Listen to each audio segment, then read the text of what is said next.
So I want to read you some scriptures found in Numbers 21 today, looking at the exodus of the children of Israel on their journey, where God had done so many amazing things in their lives, for their lives, and to give them freedom.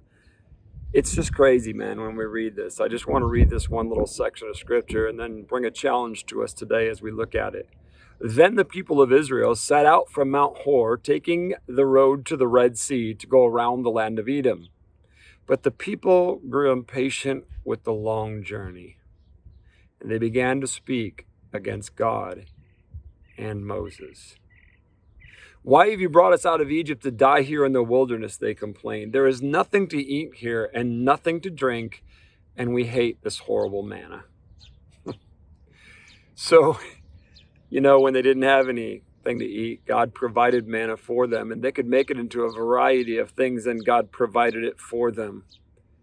The journey was long and tiresome, and they were whining and complaining. And I tell you, it's crazy how we as people can get so accustomed to God's presence, God's blessings, God's provisions, and still whine and complain. It's pretty easy to complain, You can always find something to complain about.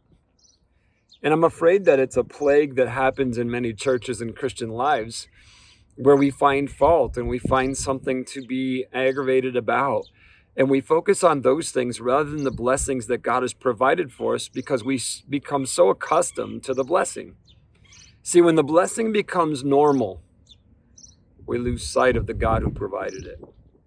And the Israelites absolutely lost sight of what God had done, what God was doing, and what God had planned to do.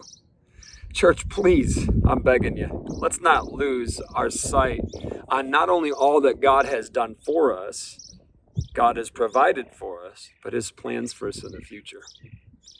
Let's be that church, the one that doesn't complain, that doesn't grow weary in the journey, but trusts God completely and always praises him for what he's done. Let's be the church.